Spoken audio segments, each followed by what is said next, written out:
Today, Wisdom Homestead is at Four Season Farm in Maine. Founded by Elliot Coleman, a prolific writer and one of the fathers of the modern homesteading movement and market garden growers. We're here to gain inspiration for our own homestead and to look at some of the techniques that have been incorporated into this farm and apply those to what we're doing. We are constantly reading and attending gatherings and festivals to learn from others. One person who has had a huge impact on my thought process and how we grow, especially in the winter months, is Elliot Coleman. A bucket list of mine was to go to Four Season Farm. We recently traveled to Maine to tour Four Season Farm to gain insight and inspiration and to see how a world class market garden operates. After reading several of Elliot Coleman's books, I wanted to see his growing methods in practice. So come along with us as we tour Four Season Farms. We hope you are inspired by the tour and get ideas to help grow your homestead. The farm is located a good bit off the beaten path, and the drive there offered some absolutely beautiful views of Maine's rocky coast. It also gave us the opportunity to see areas of Maine we had never been to and to see what life looks like in rural Maine. We stopped along the way to soak in the landscape, to take pictures, and to feel the cool breeze blowing off the water. The farm stand is open on Saturday, but unfortunately, travel plans didn't work out, so when we arrived, the farm was closed. But as you enter the farm, there's a really cool hand painted sign directing you to the farm stand and to the parking area. The farm stand has a classic Maine architectural feel to it. The wood sided building with the Four Season Farm logo offers an anchor point of the farm with flowers and ornamentals out front welcoming customers to the farm stand. The flowers are a theme throughout the farm. This is something to take note of. We have slowly been incorporating more flowers into our gardens. Flowers attract pollinators and beneficial insects, offer another income stream, and make your farm aesthetically pleasing. Four Season Farms not only sells produce, but they also sell a variety of flowers.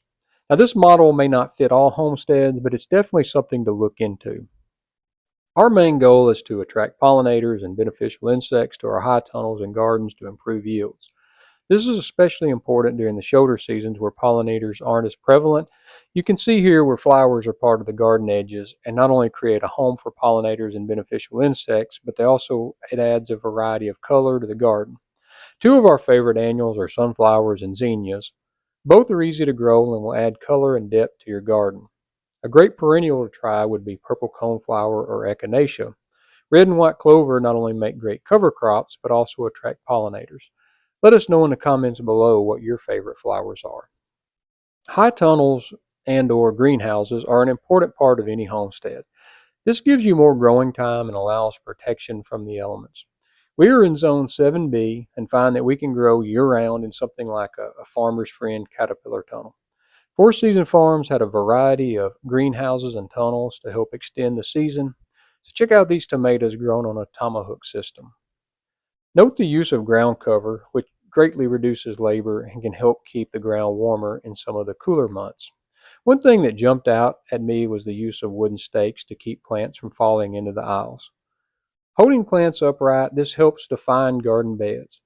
And we have long loved the versatility of the wooden stake for staking tomatoes and pepper plants, making trellises and marking rows. So next growing season, this is one thing I'm going to use to help keep some of the bushier plants out of paths and help define beds better. Many of the brassicas were covered with insect netting. I'm not a huge fan of insect netting due to expense and labor required to put it over beds. It's also very fragile and tears easy.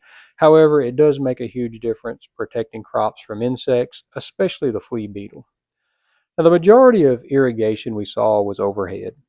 This is our preferred method with crops except for tomatoes. I'm not a huge fan of drip tape, and in the summer months, overhead watering can help cool crops, especially greens and lettuce. Here's a tunnel that's dedicated to herbs. Note the sprinkler heads for irrigation. Another thing that we saw that drastically reduces labor, especially on crops that are planted once a year without succession planting, was the use of quick plant fabric. This reduces or almost totally eliminates weeding and creates equal spacing among rows. This really makes garden beds neat and organized and is a great idea for something like tomatoes or pepper plants. Overall, we were overwhelmed by the atmosphere, the layout, and really just the area in general. We got some great ideas on how to improve our homestead, and enjoyed seeing this world-famous farm. You would never imagine that such a fertile farm would exist right off the coast of Maine. Much of how Elliot Coleman developed this farm is outlined in several of his books.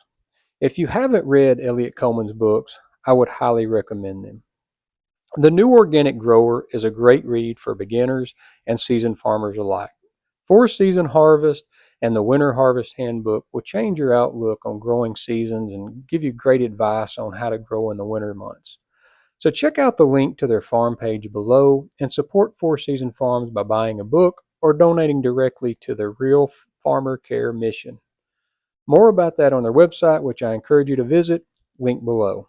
Now, this video is not sponsored or endorsed by Elliot Coleman or Four Season Farm or anyone else. This is just us paying homage to a man that has made the path a little easier for everyone. So thanks for watching, and if you enjoyed this video, please like, subscribe, and comment. We will see you soon.